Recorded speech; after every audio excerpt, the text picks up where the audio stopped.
سلام كما يمسخهم علتاو زينا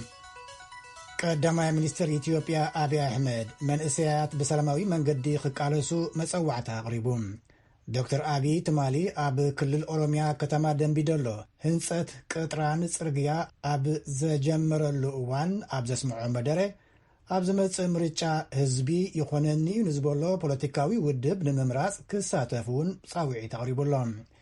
اتي قدما منستر إثيوبيا بتوساخي زتزازمه ጽርግያ ሻምቡ ባኮውን መሪቁ ከፊትሎም ናኮር መልካ ዝላአኹ ጸብጻባሎ ምን ያፍወርቂ ከተቅሩበያ ቀዳማይ ሚኒስትር አብይ አሕመድ ኣብ ናይ ሓደ መዓልቲ ጉዕዞኦም ንሰለስተ ዞባታት በፂሖም ኣለዉ ኣብ ኣምቦ ጉደርን ሰነን ሰዮን ፕሮጀክት መንገዲ ኣስፋልት ዘጀመሩላ ኣምቦ ምስ ከተማ ኒውዮርክ ኣመሳሲሎም ኣለዉ ኣምቦን ኑፍ ኒውዮርክ ተይነፍ እስኒቪስ ኒውዮርክ አከተው አከበቃሺ ኒውዮርክ ዲጎና ኣምቦን ዓና ጥራይ ኒውዮርክ ኮይና ኣይትተርፍን እያ ንዓኻትኩም እውን ኒውዮርክ ክንኽትከውን ትሕተ ቅርፂ ሰሪሕና መፂእኩም ትዘናግዕሉ ታሪክ ትመሃሩሉን ታሪክ ቃልስና ንኽትፈልጡ ንኣምቦ ክንሃንፃ ኢና ንኣምቦ ክንልውጣ ኢና ከም ሽማውን ኒውዮርክ ክንገብራ ኢና ኢሎም ኣለዉ ቀዳማይ ሚኒስትር ኣብይ ናብ ኣምቦ ቅድሚ ምኻዶም ንምክትል ቀዳማይ ሚኒስትር ሓዊሱ ምስ ላዕለወ ሰበስልጣን ናብ ሆሮ ጉዱሩ ወለጋ ከተማ ሻምቡ ብሄሊኮፕተር ገይሮም ዝኣተው ክኾኑ ከለዉ ኣብ ሻምቡ ባኮ 60 ኪሎሜትር ናይ ኣስፋልት ኮንክሪት መንገዲ መሪቆም ናይ ሻምቡ ሃገምሳ ስራሕ ናይ 95 ኪሎሜትር መንገዲ ኣጀሚሮም ኣለዉ እቶም ቀዳማይ ሚኒስትር ኣብቲ እዋን ኣብ ውሽጢ 4 ወርሕ ኣብ ዝካየድ ምርጫ ህዝቢ ይኾነኒ ንዝብሎ ክመርፁ ንሓቲቶም ኣለዉ ዋይ ፍለኖ ኣባ በርባደ ፍለዳ ከኖቲ በርባኑ ነምኒ ብራ እስንትፈዮ ሶንታን ፈዲ ጌሰኒ ምርጫ ብዝምልከት ዝደለኹም ምረፁ ንሕና ንደልዮ ካልእ ሰብ ጽዕንቶ ገይርልኩም ዘይኮነስ ብድልየትኩም ብዲሞክራሲያዊ መንገዲ ሓሲብኩምሉ ኣገናዚብኩም ዝደለኹሞ እንተመሪፅኩም እዝን ዓና ዓወት እዩ እንተዘይመሪፅኩምና መብራህቲ ኣይትረኽቡን መንገዲ ኣይንሰርሕን ዝብል እምነት የብልናን ንሕና ንደልዮ ህዝቢ ኦሮሞ ብናይ ባዕሉ ውሳኔ ንኽመርፅ እዩ ዝደለኹሞ ሰብ መምራጽ መሰልኩም እዩ እንተመሪፅኩምና ብተኣማንነት ከነገልግለኩም ኢና እንተዘይመሪፅኩምና ድማ ንዝመረፅኩሞ ሓቂፍና ሲዕምና ክንህቦ ድልዋት ኢና ኢሎም ኣለዉ ቀዳማይ ሚኒስትር ኣብይ ትማሊ ንግሆ ኣብ ቀሌም ወለጋ ተረኺቦም ናይ ደንቢዶሎ ሙጊ ዶላ ጋምቤላ ናይ 51 ኪሎ ሜትር ስራሕ ኣስፋልት መንገዲ ዘጀመሩ ክኾን ከሎ ህዝቢ ሰላምን ጸጥታን ከባቢ ክሕልውን ጸዊዖም ኣለዉ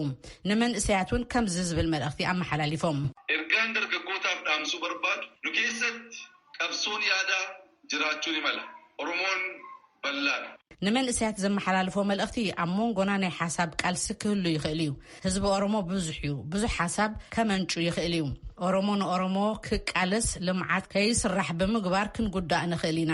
ልምዓት ይስራሕ ሰላም ሃገር ይተሓሎ ህዝቢ ብሰላም ይእቶን ይውፃእን ዝተረፈ ብሰላማዊ መንገዲ ሓሳብና ህዝቢ ክርዳእና ምግባር ንኽእል ኢና ብምቅትታልን ብምድፍፋእን ብምቅንናእን ንኦሮሞን ንኦሮምያን ብምጉዳእ ሓድሽ ዓወት ስለዘየርክበልና ምርግጋእ ወሳኒ እዩ ኢሎም ኣለዉ ኣብቲ ዑደት ሓቢሮሞም ዝነበሩ ምክትል ቀዳማይ ሚኒስትር ደመቀ መኮነን ብወገኖም ወለጋ ከባቢ ፍሉጣት ሰባትን ሰብ ውዕለት ሃገርን ኢሎም ኣለዉ ብኻልእ ወገን ኣብ ውሽጢ 2 ዓመታት ኣብ ምዕራብ ኦሮሚያ 17 ዝኾኑ ስራሕቲ መንገዲ ከም ዝተጀመሩ ርእሰ ምምሕዳር ተኽልል ሽመልስ ኣብዲሳ ተዛሪቦም ኣለዉ ነባሪ ከተማ ደንቢዶሎ ዝኾኑ ኣቶ ሎሚ በሽር ብዛዕባ እቲ ዝተመረቐ ስራሕቲ መንገዲ ኣመልኪቶም ንቪኦኤ ኣብ ዝሃብዎ ርእይቶ ስራሕ መንገዲ ጽቡቕ እዩ ግን ሰላም እዩ ዝቕድም ሕጂ ንሶም መንገዲ እማ ጀሚሮም ዘለው ከጀምርዎ ዝነበሮም ግን ሰላምን ዕርቅን ኢሎም ኣለዉ ነባሪ ከተማ ጉደር ዝኾኑ ኣቶ ለሊሳ ኢጃታም ከኣብ ወገኖም ብምጅማር ስራሕ መንገዲ ተሓጒሰ ኣለኹ ኣነ ኣብ ርሑቕ ምስ ዘሎ ሓወይን ዘመደይን ዝራኸብ መንገዲ እንተሎ እዩ ብትኹረት እውን ክስራሕ ይግባእ ኢሎም ኣለዉ ኣብ ምዕራብ ኦሮሚያ መንግስቲ ኦነግ ሸኔ ኢሉ ዝፅውዖን ተዋጋእቲ ነፃነት ኦሮሞ ኢና ኢሎም ንርእሶም ዝፅውዑን ዕጡቃት ሓደጋ ከውርዱን ምስ ሓይልታት መንግስቲ ጎንፅታትን ውግእን ከካይዱን ከም ዝነበሩ ይፍለጥ እቶም ዕጡቃት ኢዶም ይህብለው መንግስቱን ኣብ ልዕሊኦም ስጉምቲ ይወስድ ኣሎ ብምባል ተደጋጋሚ መግለጽ እንተወፀኳ ነበርቲ ተኸባቢ ግን ካብ ስጋት ነፃ ከም ዘይኮኑ ክገልጹ ጸኒሖም የሚብል ጸብጻብ ናኮር መልካ ካብ ኣምቦ ነመስግን ምንያ ቦርድ ምርጫ ኢትዮጵያ ኣብ ክልል ዓፋር ንዝርከቡ 3 ቀበሌታት ኣብ ክልል ምርጫ ሶማሊ ምእታው ኣይንቕበሎን ኢና ክብሉ ክልተ ፓርቲታት ዓፋር ኣፍሊጦም እቲ ቦርድ متعرراي انتزيجيرو اب مرجع كساب زي مستتاف كبتصح زخل وسانه كحلفو كم زخلو ون اسميعم አለው ቦርድ ምርጫ ኢትዮጵያ በወገኑ አብዛሃቦ ምላሽ እቶም መደበራት ምርጫ ሰባት አብ ቀረበኦም ናይ መምረጽ ቦታ ረኺቦም መታን ክመርጹ ዝተዳለ ወንበር ናይ ወሰን መምሕዳር መግለጺ ኣይኮነን ይልሎም ብዛዕባቲ ክርክር ካብ ናጻ ወገን ንምጽራይ ቪኦኤ ዝገበሮ ጻዕሪ ንግዚኡ ኣይሰለጠን አባል መሪሕነት ዜጋታት ኢትዮጵያ ንማሕበራዊ ፍትሒ ኢዜማ ኣብ ከተማ ቢሾፍቱ ከም ዝተቀተሎ እቲ ፓርቲ ኣፍሊጡ ትማሊ ሰንበት ኣብ ቢሾፍቱ ብጥይት ከም ዝተቀተለ ዝግለጽ ዘሎ አቶ ግርማ ሞጎስ ለገሰ ኣብ ኣድኣ ምርጫ ወረዳ ሓደ ኣብ መንበር ዝነበረ ምዃኑ ተገሊጹሎም ብዛዕባቲ ቅትለት ዝተሓተተ ፖሊስ ከተማ ቢሾፍቱ ቅድሚ መርመራ ምውድኡ ሓሳብ ክንህብ ኣይንኽእልን ኢና ኢሉሎም ወሃብ ቃል ኢዜማ አቶ ናትናኤል ፈለቀ ንቪኦኤ ከም ዝገለጾ ግን ቅድሚ ሎም እውን ምፍርራሕ ይመጾ ከም ዝነበረ ሓቢሩሎም ከም ጸብጻብ ሙኽታር ጀማል ሶማሊያ ብኻልኣይ ማዕበል ኮሮና ቫይረስ ክትህረም ጀሚራ ክብሉ ሰበስልጣን ጥዕና ሶማል ኣፍሊጦም ቀንዲ ምኽንያት ድማ ምትእኻባትን መገሻታትን ይብሉ እቲ ምትሓስ ኮሮና ካብ ጥሪ ክሳብ ለካቲት ኣብ ዘሎ ግዜ ብ52 ሚእታዊ ወሲኹሎ ይብል ሚኒስትር ጥዕና ሶማል እዚ ድምፂ ኣሜሪካ እዩ ብቕልጡፍ ዝቀያየር ዘሎ ለበዳ ኮሮና ቫይረስ ኣብ ህዝቢ ዓለም ምጽንሑ ኣይተርፎን እዩ ዝበሉ ሳይንቲስታት ዓለም ኣብ ኣገዳስነት ክታበት ግን ኩሎም ይሰማምዑ ኣለዉ ፍሉጥ ክኢላ ህዝባዊ ጥዕና ህንዲ ዶክተር ቲ ጃኮብ ጃን ብዛዕባ መጻኢ ዕድል ኮሮና ክገልጽ ከሎ ኮሮና ቫይረስ ልክዕ ከም ኣብ ሕጹር ሕዛእቲ ዘሎ ኣራዊት ክኸውን እዩ ማለት ድማ ከም ካልኦት ከም ፖሊዮን ንፍዮን ዓይነት ሕማማት ኮይኑ ዝቕጽል እዩ ኢሉሎም ብኻልእ ዜና ዚምባብዌ ሎሚ ፈላማይ ክታበት ኮቪድ-19 ረኺባ እቲ ሲኖፋርም ዝተባህለ ክታበት ካብ ቻይና ዝተለገሰ ክኸውን ከሎ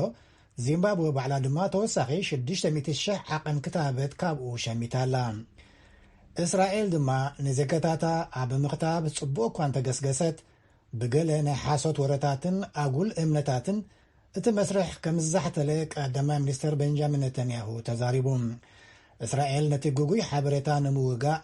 ዝተፈላለየ ንኽታበት መስሓቢ ዝኸውን ናይ ዲጂታል ተግባራት ጀሚራ ከም ዘላ እውን ኣፍሊጣላ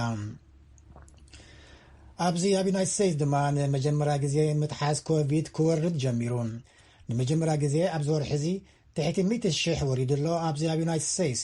ይኹን እምበር ዩናይትድ ስቴትስ ሕጂ እውን ቀዳመይቲ ምዃና ቀፂላ ኣላ ብኻልእ ወገን ለበዳ ኮሮና ቫይረስ ኣብ ልዕሊ መንእሰያት ዘውርዶ ዘሎ ናይ ኣእምሮ ጸገማት ቀሊል ከም ዘይኮነ ሰብ ሞያ ጥዕና ኣእምሮ የጠንቅቑ ኣለዉ እቲ ለበዳ ኣብ ንኡስ ዕድሚኦም ዘስዓቦ ጸቕጢ ንብሕትውና ተስፋ ምቕራጽ ወላ እውን ክሳብ ርእሰ ቅትለት ንኽሓስቡ ይገብሮም ኣሎ ክብሉ ይጠንቅቑ ኣብ ሰሜናዊ ኢራቅ ኣብ ልዕሊ 13 ዜጋታት ቱርኪ ብዕጡቓት ቱርኪስታን ዝተፈጸመ ቅትለት ዘሕዝን እዩ ክትብል ዩናይትድ ስቴትስ ኮኒናቶም ኣብ ጎኒ ናይ ኔቶ መሓዛና ብምዃን ነቲ ቅትለት ንኹንን ንስድራ ቤት ድማ ጽንዓት ይሃብኩም ንብል ኢሉ ወሃቢ ቃል ሚኒስትሪ ወፃኢ ዩናይትድ ስቴትስ ነድ ፕራይስ ተማሊ ሰንበት ኣብ ዝወፀ መግለጺ ሚኒስትር ምክልኻል ቱርኪ ብዛዕባ እቲ ቅትለት ክዛረብ ከሎ እቶም ግዳያት ብኣባላት እቲ PKK ዝበሃል ፓርቲ ሰራሕተኛታት ኩርዲስታን ተጫውዮም ከም ዝተቀተሉ ሓቢሩሎም እቲ ቀቲሉ ዝበሃል ዘሎ PKK ኣብ ዝሃቦ ምላሽ ድማ እቶም ናይ ቱርኪ ስለያን ፖሊስን ዝርከብዎም ሰባት ምሩኻት እዮም ነይሮም ከም ሳዕቤን ኩናት ድማ ተቀቲሎም ኢሉሎም ቱርኪ ዩናይትድ ስቴትስን ሕብረት ኤውሮጳን ነቲ PKK ዝበሃል ዕጡቕ ጉጅለ ከም ኣሸባሪ ጉጅለ እየን ዝፈልጥኦም ናብዚ ናብ ዩናይትድ ስቴትስ ክንመለስ ካልኣይ ክሲ ፕሬዚደንት ነበር ዶናልድ ትራምፕ ይካየድ ኣብ ዝነበረሉ እዋን ዋሽንግተን ዲሲ ከባቢ ካፒቶል ኣብ ትሕቲ ጽኑዕ ሓለዋ ኮይና ቀንያ ኣብ ጥሪ 6 ንዝተኻየደ ዓመፅ ስዒቡ ኣብዚ ሃገር ልዑል ወጥሪ ፖለቲካ ብምህላው እዞም ድፋዕ ዝመስሉ ጽኑዕ ሓለዋ ዝግበረሎም ሓፅራት ንሓዋሩ ከምኡ ኮይኖም ይተርፉ ዶ ይኾኑ ክብሉ ነበርቲ እቲ ከባቢ ይሓትለው ካሮሊን ፕሬስቲ ዘዳለወቶ ሪፖርት ኣሎ ሰራፍ ሳየ ከተቕርባ ንኹሉ ተቐቢላት ተተኣናግድ ዋሽንግተን ሎሚ ብሓጹራት ኣብ ዝተኸለሉ ጽኑዕ ሓለዋታት ትርከብ እቶም መዓልታዊ ንስፖርታዊ ምንቅስቓስ ኮነ ኣየር ንምቕባል ናብቲ ከባቢ ዝውሕዙ ነበርቲ እቲ ከባቢ በቲ ዘሎ ኩነታት ከም ዝሓዝኑ ይዛረቡ ዳርጋ በብመዓልቲ ኢና ኣብዚ ዝመጽእ ነይረ ሎሚ ግን ከም ዝኾይኑ ክሪኦ ከለኹ ብጣዕሚ እየ ዝሓዝን ክትብል ነባሪት እቲ ከባቢ ሊዛ ዝተዛረበቶ እዩ ዙርያ ካፒቶል ካብ ላዕለዋይ ቤት ፍርዲ ስጋብ ማእከል ዕዳጋ ዋሽንግተን ብዝተዘርግሐ ሓጹር ንተዓዘብቲ ኣጋይሽን ነበርቲ እቲ ከባብን ዘገረመ ኮይኑሎ ብፍላይ ንኸም ስቴፈን ቺንግ ዝበለ ድሕሪ 6 ወርሒ ናብ ገዝኡ ዝተመልሰን ኣዘውቲሩ ዝጎየሉ ዝነበረ እዚ ከባቢ ዘይብጻሕ ኮይኑ ክረኽቦ ከሎ ድማ ዝያዳ ዘደንግጽ ይኾኖ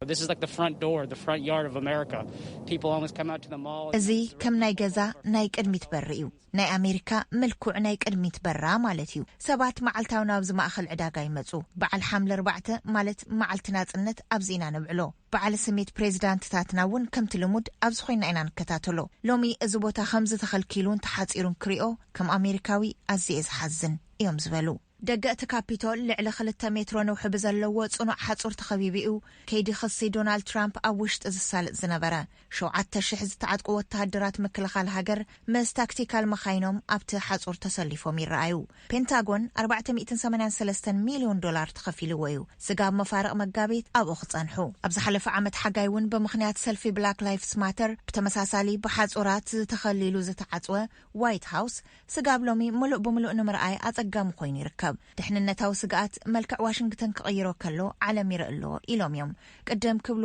ኣባል FBI ዝነበሩ ብራያን ሊንች What happened on January 6th will not cannot happen. ኣብ ዝሓለፈ 6 ጥሪ ዘጋጠመ ጉዳይ ደጊሙ ኣይከጋጥምን እዩ ካልኣይ ኣብዚ እንታይ ከም ዘጋጠመ ዓለም ዝረኣዮ ይመስለኒ ኣብ ካፒቶል ኣጋጢሙ ዘሎ ዝተሓላለኸ ሰፊሕ ድሕንነታዊ ሓለዋ ሓዊሱ ኣብ ዝኾነ ቦታ ከጋጥም ዝኽእል እዩ እዮም ዝበሉ ተጠባባቂ ኣዛዚ ፖሊስ ካፒቶል ዩጋንዳ ፔትማን ገሊኦም ሓጹራት ንሓዋሩ ኣብኡ ዝጸንሑ ክኾኑ ይኽእሉ እዮም ክብሉ ከለው ከንቲባ ዲሲ ሙሪየል ቦርድ ድማ እቲ ክወርደሉ ዝግባእ ትኽክለኛ እዋን ምስ በጽሐ ኩሎም ሓጹራት ክለዓሉ እዮም ክብላ ኣብ ትዊተር እንጽሒፈንን ብራያን ሊንች ግን ኣኽበርቲ ሕጊ ብመሰረት ዘለዎም ገምጋም ድሕንነት መዓስ ክለዓል ከም ዘለዎ ይፈልጡ እዮም ኢሎም እዮም ሳራ ፍስሓየ ነመስግን ኣብ መወዳእታ ሎሚ መዓልቲ ፕሬዚደንት እዩ ኣብዚ ኣብ ዩናይትድ ስቴትስ ኩሎም ፕሬዚደንትታት ዩናይትድ ስቴትስ ንምዝካር ዝኽበር ሃገራዊ በዓል እዩ ኩሉ ግዜ ኣብ ሳልሰይቲ ሶኒ ናይ ለካቲት ይበዓል ክልተ ዓበይቲ መራሕቲ ዩናይትድ ስቴትስ ማለት ጆርጅ ዋሽንግተንን ኣብርሃም ሊንከንን ዝተወለዱላ ወርሒ ስለ ዝኾነት ኮንግረስ ኣብ 1968 እዩ ሃገራዊ በዓል ክኸውን ወሲኑ ክሳብ ሽዑ ግን መዓልቲ ዋሽንግተን ጥራሕ ተባሂላ እትኽበር ነይራ ካብ ዝሓለፈ ጥሪ 20 መበል 46 ፕሬዚደንት ኣሜሪካ ኮይኑ ዝተጸንበለ ጆ ባይደን ምክትል ፕሬዚደንት ኮይኖም ኣገልግሎም ድሓር ፕሬዚደንት ካብ ዝኾኑ መበል 15 እዩ ካልኣይ ካቶሊክ ፕሬዚደንት ዩናይትድ ስቴትስ እዩ ድሕሪ ጆን ኤፍ ኬነዲ ካልኦት ኩሎም ፕሮቴስታንት እዮም ብዕድመ እውን ዋይት ሃውስ ዝኣተወ ዝዓበየ ፕሬዚደንት ኮይኑሎ ባይደን ወዲ 78 ዓመት እዩ ኣብ ታሪክ ዩናይትድ ስቴትስ ዝነኣሰ ፕሬዚደንት ዝነበረ ቴድሮ ሩዝቬልት ወዲ 42 ነይሩ ድሕሪኡ ዝነኣሰ ኬነዲ እዩ ወዲ 43 ርሑስ መዓልቲ ፕሬዚደንት ዜና ተፈጺሙሎ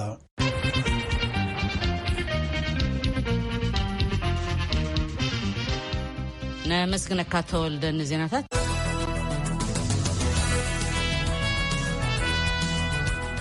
ናይ ፕሮግራም መላለይ VOA መደብ ቋንቋ ትግርኛ ቀዳምን ሰንበትን ዝፍኖ ሰሙናዊ ሓድሽ መደብ ሕቶን መልስን ወይ ከዓ ኮሊን ሾው ጀሚሩሎም ናይዚ ሰሙን ዘአጋይሽና አቶ መብራህተን ተክለ ብርሃን ካብ መቀለ ኢትዮጵያ ዶክተር ሄርማን ዕቁባ ሚካኤል ካብ ኬፕ ታውን ደቡብ አፍሪካ አቶ ሃብቶም ዮሐንስ ካብ ኔዘርላንድስ እዮም ዝዘራረብሉ አርእስቲ ኮነ ኢልካ ዝግበር ናይ ፈጠራ ወረን ብዘይፍላጥ ዝዘርጋሕ ጉጉይ ሓበሬታን ኣብ ህዝቢ ዘውርዶ ኩሉ መዳያዊ ሳዕቤንን ሓቅን ሓሶትን ዜና ንምፍላጥ እንታይ ክግበር ኣለዎ ንህዝቢ ቁኑዕ ሓበሬታ ኣብ መሃብ ክውሰዱ ዝግብኦም ምድላዋትን እንታይም ዝብሉን ዝኣመሰሉን እዮም ስለዚ ሕቶታትኩም ብቁጥሪ ስልኪ 222-255-9942 ናይ ውሽጢ መስመርና 15 ወይ ከዓ ብኢሜይል horn@voanews.com ከምኡውን ብፌስቡክ VOA ትግርኛ ክሳብ ሓሙስ ላኣኹልና ኢኹም ካብዚ ብተወሳኺ ሓሙስ ብናይ ዋሽንግተን ዲሲ ሰዓት ኣቆጻጽራ 8 ፈርቓን ናይ ንግሆ ወይ ከዓ 8 ፈርቓን AM ካብ ስቱድዮ ደው ኢልና ሕቶኹም ንኽንቅበለኩም ድሌት ዘለኩም ሰማዕትና ቁጽሪ ስልክኹም ብኢሜይልን ብፌስቡክን ኣቢልኩም ላኣኹልና ሬድዮ ድምፂ ኣሜሪካ ኣገልግሎት ቋንቋ ትግርኛ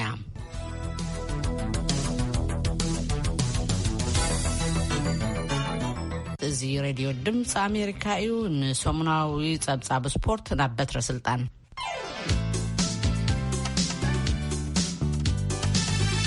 كما يكون سبورتاو زينا خنسمعكم بأتليتكس نخنجمر أتليت قداف صقاي عوش تحد سومن نكلتا كبرة والسنات حمششا عوشحن 500 عوشو 100 مترو نسا زحلف سومن أب ستاديوم فرنسا أب زنبرا وعلو كسب 400 مترو حقستي ويكا بيس ميكرز يبلأن ناب 58 دقيقان 28 دقائق أب صحنا كابون الدحرقنا قداف يغني اللي قني أخلق كنيلا تنتيناتن كيدا حادة دقيقان 57 دقائق ودي الله قداف صقاي وناني حدش كبرة وسن كوين الله قداف نشحن 500 مترو رحقت بثلاثة دقيقة 53 سكند 0.9 ماكرو سكند جزي بمكبرة وسن بيتات والله እዚ ክብረ ወሰን እዚ በኢትዮጵያዊ ተገንዘበ ዲባባ ተታሒዙ ዝነበረ ክብረ ወሰን እዩ ኣብ ተመሳሳሊ መድረኽ ጉያ ብርቱዕ ውድድር ዘጓነፈ ኢትዮጵያዊ ጌትነት ዋሌ ንወድ ሃገሩ ለሜሳ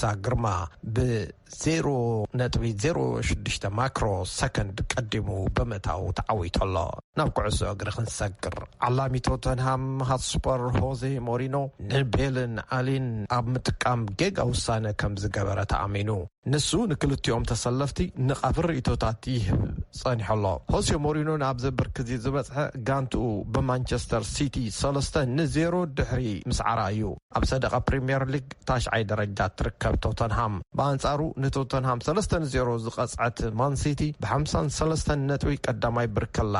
ምስ ዌስት ብሮምዊች ድኹም ጾታ ኣሕሊፋ 1-1 ዝተፈላልየት ማንቸስተር ዩናይትድ ብ46 ነጥቢ ካልኣይ ንሊቨርፑል 3-1 ዝሰዓረት ሌስተር ሲቲ በማዕረ 46 ነጥቢ ብሸቶ ተበሊጻ ሳልሳይ ሊቨርፑል ራብዓይ ቸልሲ ሓምሻይ ኣብ ላሊጋ ግጥማት ስፓኝ ባርሴሎና ንአላቬስ 5-1 ስዒራታ ሪል ማድሪድ ንቫለንሲያ 2-1 ሪል ሶሴዳድ ንሃታፌ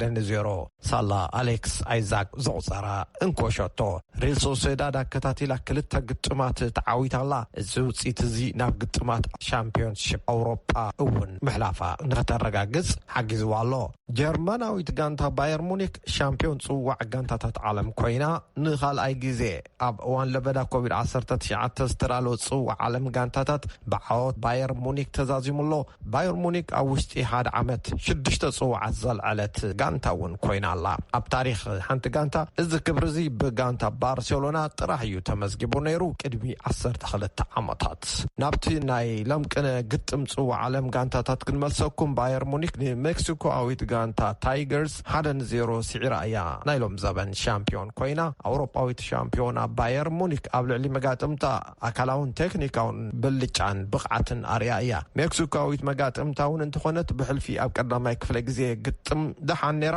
ድሕሪ ካምቢያ ግና ኣይከኣለትን ናይሎም ዘበን ግጥም ጽዋዕ ጋንታታት ኣብ ሃገር ኳታር እዩ ተሳሊጡ ተሰለፋይ ባየር ሙኒክ ሮበርት ሎንዶስኪ ኮኸብ ተጻዋቲ ተባሂሉ እውን ፍሉይ ሽልማት ተቐቢሉ ኣሎ ስፖርታዊ ዜና ፈጺምና